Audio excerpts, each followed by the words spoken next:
Olá, sejam muito bem-vindos para mais um episódio do nosso podcast Conversa Agro. Meu nome é Roberta, sócia da VFA, e hoje nós vamos falar sobre um tema que é de grande valia dentro de propriedades rurais e para produtores rurais e demais agentes da cadeia do agronegócio, que é regularização fundiária.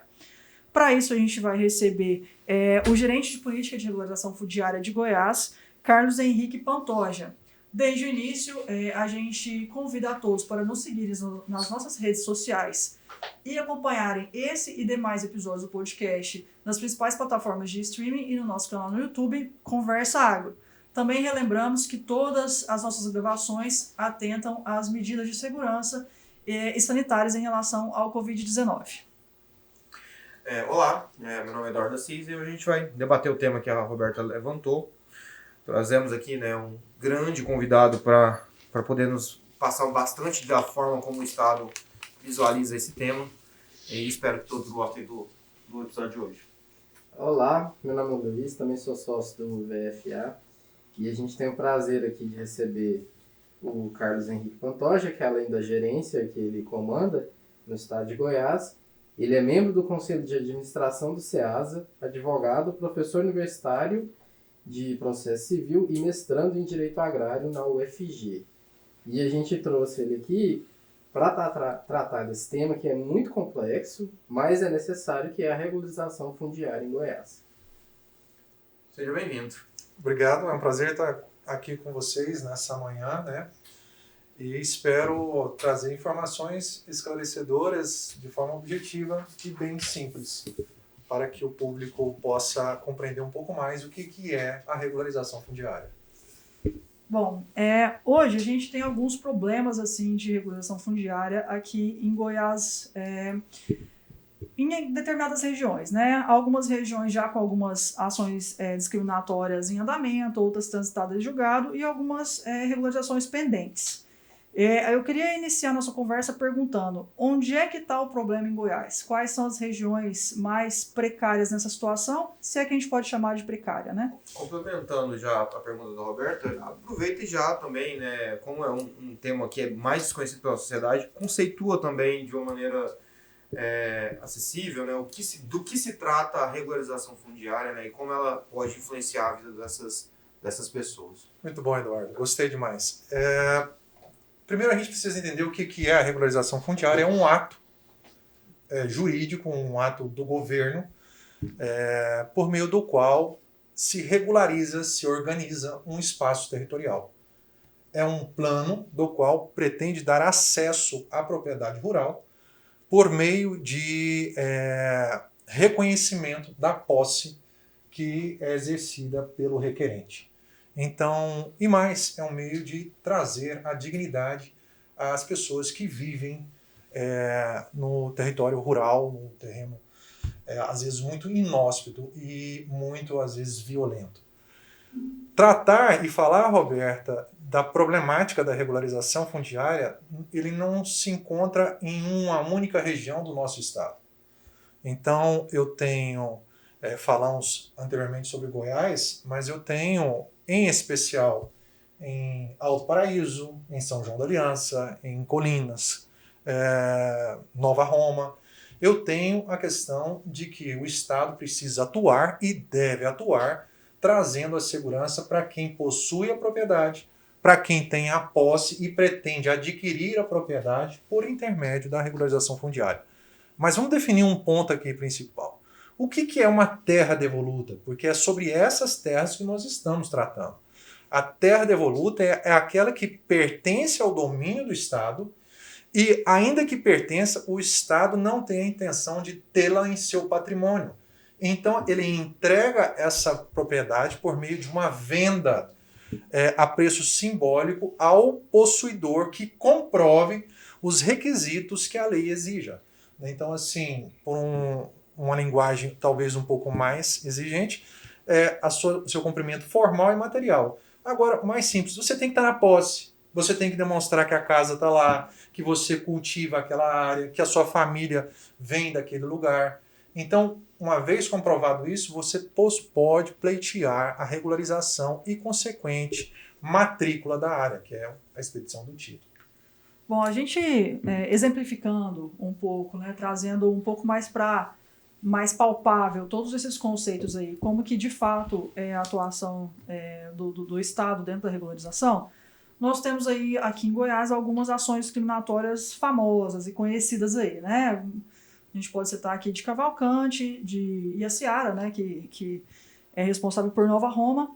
E eu queria saber assim, a gente tem casos conhecidos, por exemplo, de que as matrículas das propriedades rurais, elas caíram. De repente chegou uma notificação falando, olha, sua propriedade caiu em virtude da ação discriminatória, tal.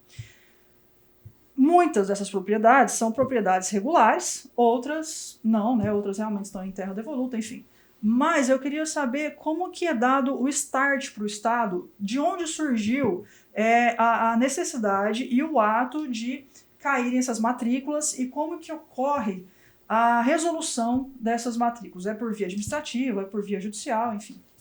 Então, vamos voltar só uns 2 passos atrás para que a gente possa entender o ato administrativo de requerer o cancelamento ou requerer a execução de uma sentença judicial.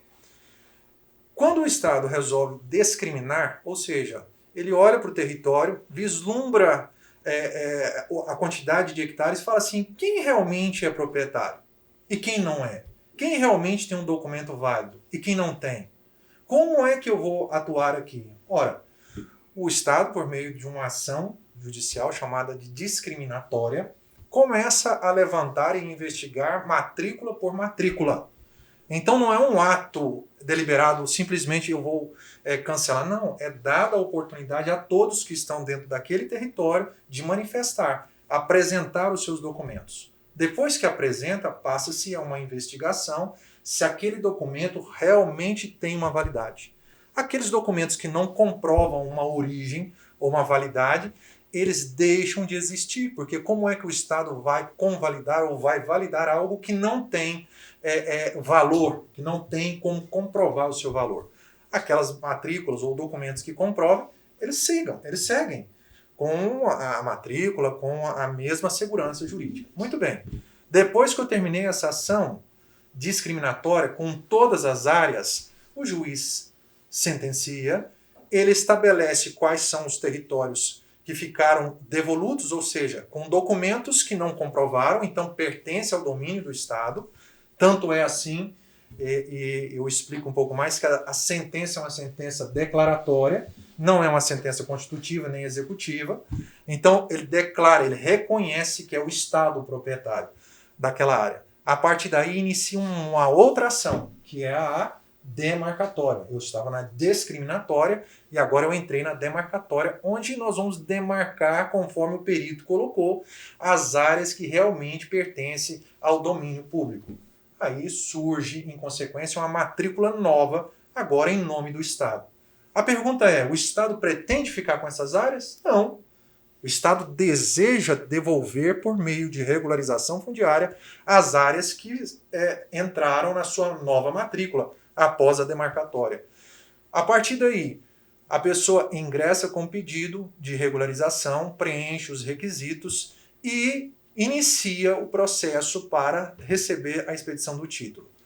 Quando um cartório ou quando, por alguma razão, aquela matrícula que o Estado determinou por via de um juiz que ela deve ser cancelada porque não tem a origem, não é cumprida, cabe a nós, Estado, administração, por intermédio da Gerência de Regularização Fundiária, que é uma unidade administrativa dentro da Secretaria de Agricultura, Pecuária e Abastecimento, exercer essa atividade de pedir o cumprimento da sentença. Então, quando se cancela uma matrícula, foi o juiz que determinou.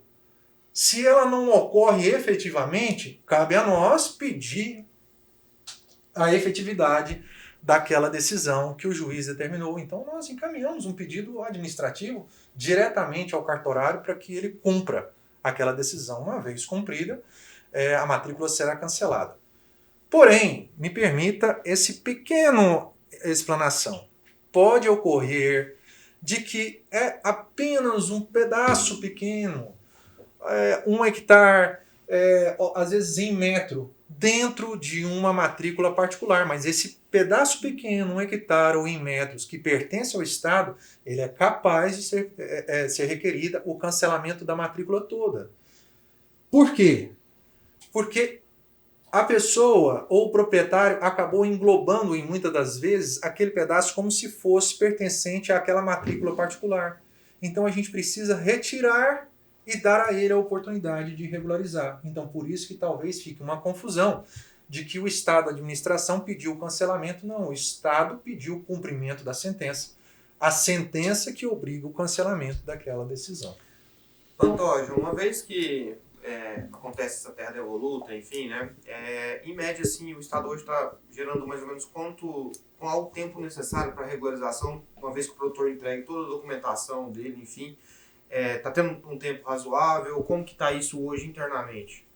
Já complementando a pergunta, emendando com outra, em alguns casos não vai ser possível que aquele produtor ali regularize aquela área para benefício próprio, porque o Estado vai destinar aquela área para outros fins, um parque ou então uma área de desapropriação em benefício de população indígena, calunga, algo nesse sentido. Aí como que fica a situação desse produtor? Porque a terra ele não vai ter oportunidade de regularizar para ele mesmo, que é o que o Eduardo perguntou aqui.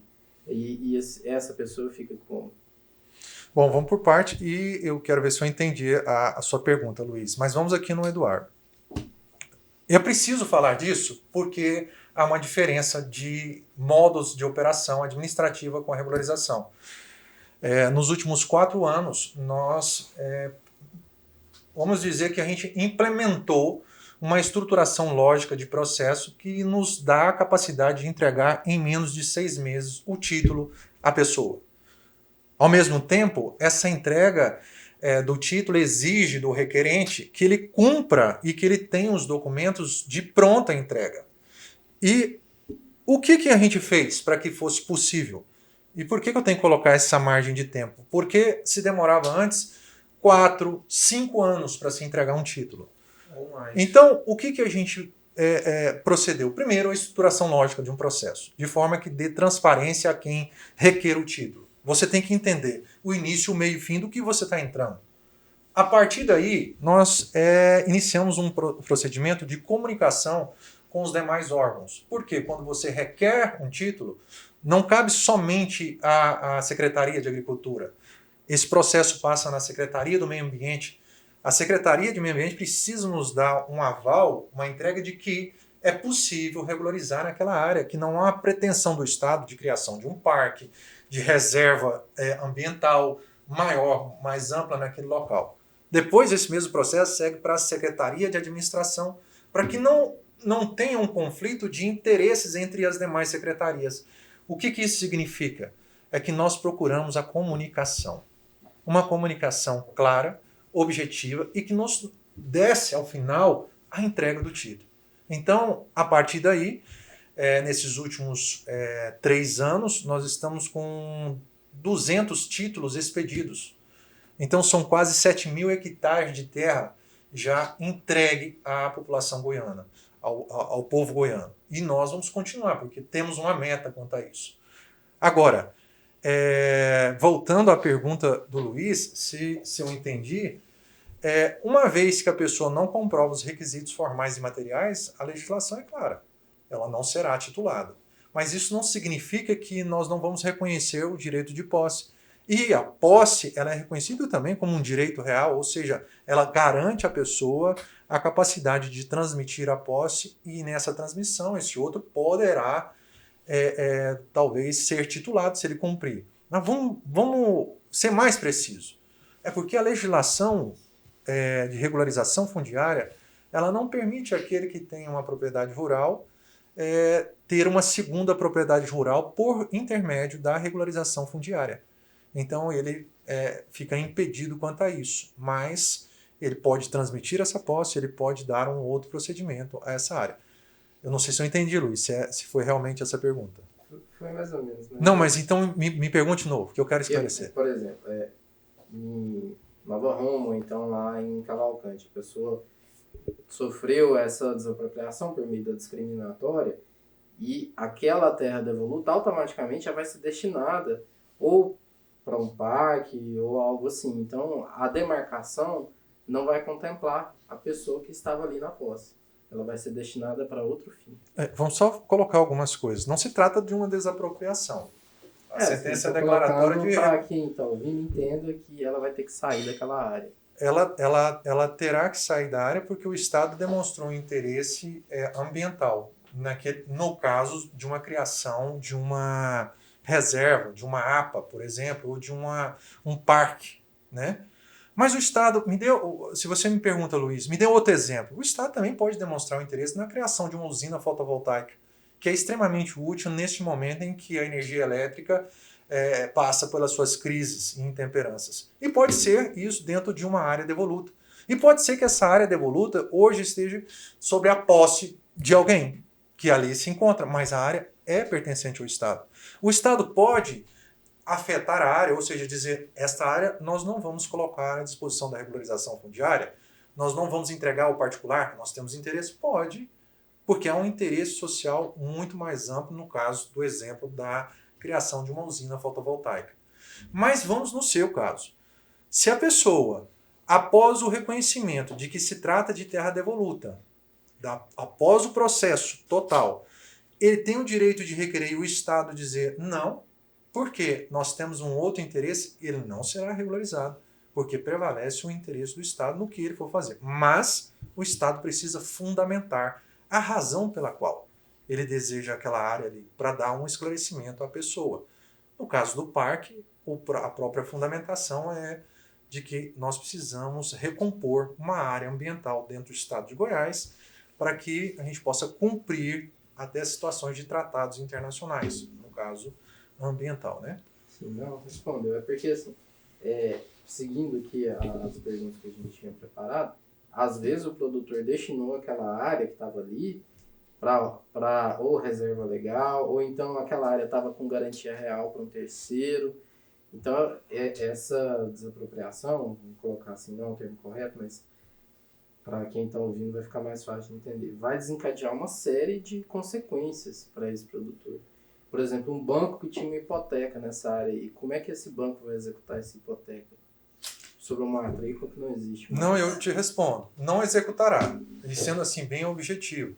Porque ao passar pela discriminatória e demarcatória, o documento que foi dado em garantia, ele não tem o valor de sustentação capaz de manter a garantia real posta sobre aquela matrícula. Então, o que ocorreu?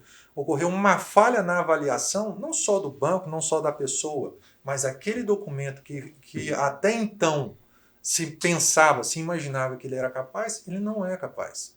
Mas aonde que passou isso? Por uma decisão judicial. Não foi algo, conforme eu expliquei, não foi algo assim, uma tomada de rompante. Nada disso. Agora, se a questão isso gera um desconforto muito grande no que diz respeito à segurança jurídica, territorial, comercial, sim, gera. Mas o Estado precisa realizar a regularização fundiária e passa por esses momentos exigentes, complexos, mas que precisa passar e não ficar ali como uma paisagem que ninguém quer enfrentar. O Estado precisa enfrentar. Tá, e nesse caso, dando um pouco mais de exemplo e continuando um pouco sobre os efeitos dessa ação discriminatória, por exemplo, nesses casos de reserva legal, né? Muitas pessoas realmente compraram com fins de compensação para se adequarem ao Código Florestal. Por exemplo, nós temos um proprietário com uma matrícula previamente regularizada. Quando eu falo regularizada, é dentro dos critérios do cartório, tá? Não estou falando de acordo dentro da gerência. Essa matrícula cai. Se no prazo entre quando a matrícula foi cancelada e o restabelecimento dela, se esse produtor é notificado, é autuado por irregularidades da reserva legal, muitas vezes, para até continuar a atividade, ele vai lá e paga a multa, porque ele não pode ficar sem da continuidade de atividade. Mas nada impede que depois ele entre com uma ação declaratória para rever aquela notificação. Nesse caso, Quando já restabelecida, é possível pegar uma certidão ou algum histórico dentro da gerência de regularização fundiária de que aquilo, na verdade, foi um procedimento interno para regularização da matrícula, que ela já era regular antes e que ela já funcionava como reserva? É muito boa, Roberta, a questão... Só antes do senhor responder aqui, assim que o senhor responder, já pode fazer as considerações finais, que já finalizaram para a gente ali, que o nosso tempo está caminhando para o final. Tá. Perdi, Roberto. Desculpa interromper. Não, eu queria saber o seguinte. Bom, caso o produtor tenha comprado essa área visando reserva e a matrícula cai, né? Se nesse meio tempo, entre quando a matrícula foi cancelada e o restabelecimento, ele for notificado por irregularidade de reserva, se depois, por eventual defesa administrativa ou ação declaratória, se a gerência de regularização fundiária, ela dá uma certidão ou ela dá um histórico de que naquela matrícula sempre foi válida, né? Ela só passou por um processo de regularização estatal e que, na verdade, ela já funcionava para fins de reserva. Vamos colocar bem claro. Eu tenho uma área particular e dentro dessa área eu tenho uma matrícula, que até então ela é particular. Sim. No entanto, ao realizar o georreferenciamento, detecta-se que um pequeno ponto dela não é particular, ela é de domínio público. Logo, essa matrícula ela fica em observação e vulgarmente se fala cancelada, né? Ela fica ali aguardando o georreferenciamento novo, excluindo a parte do Estado. E ela é retomada, essa matrícula. Mas, Pantoja, justo naquele ponto era a área da reserva legal daquela matrícula particular. E o que é que tem que ser feito? Ele terá que recompor os 20% da reserva legal dessa área particular. Mas o Estado, no caso a gerência, emite uma certidão e entrega uma certidão? Não, o Estado não emite uma certidão. Mas a parte poderá comprovar toda a situação por meio das atividades, tanto na gerência de regularização fundiária, quanto no cartório, quanto a situação que é válida da matrícula particular. Então ele tem os elementos para demonstrar na Secretaria do Meio Ambiente de que naquele momento ficou-se um vazio ou um vago, mas que ele naturalmente terá que recompor aquilo ali para novamente os 20%. Não significando que isso exima de que eu vou ficar aguardando e vai. Não, ele terá que tomar a frente, porque ele está numa situação de desconforto. A matrícula dele foi, em tese, cancelada, até que ele reestruture, reorganiza e pegue o que é dele e entregue o que é do Estado. A partir daí ele vai tomar as demais decisões. Eu até peço desculpa para a equipe aí, mas a gente não pode deixar de uma participação do senhor a gente conseguir extrair o máximo de informação possível, né? Então, até extrapolando o tempo. Eu queria que o senhor falasse um pouco, se possível. Senhor não.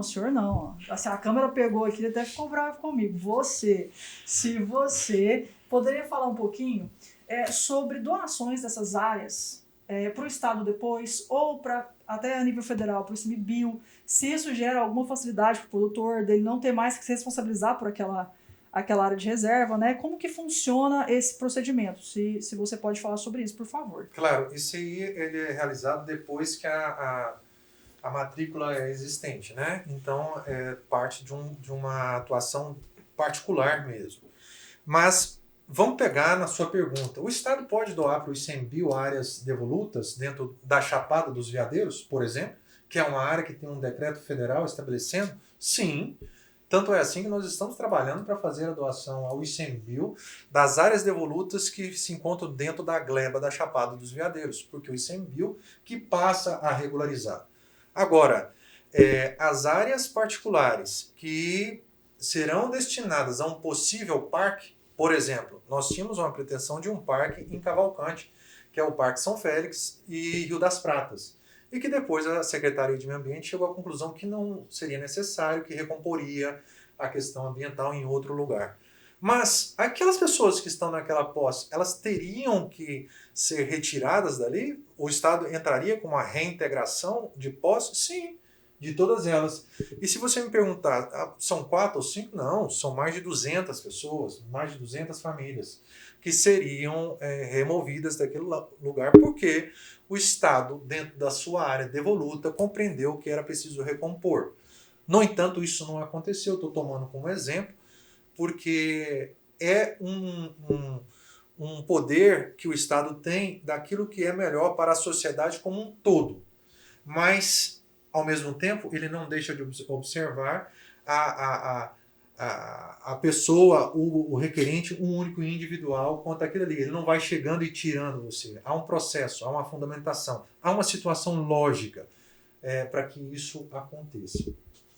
Aproveitando também, assim, já que é um pouco mais a expertise do senhor, a gente conversou há pouco tempo, né, sobre a história do forte, né, no que aconteceu no Nordeste aqui do estado. Acho que é uma oportunidade para a gente deixar um registro documentado dessa história. Conta um pouquinho para a gente de como que foi esse evento histórico aqui em Goiás. Luiz, eu até assim aproveito esse pequeno espaço para dizer que às vezes a gente conhece muito pouco do estado maravilhoso que a gente vivencia. Há pouco nós estávamos tratando a respeito do clima. Eu me preparo.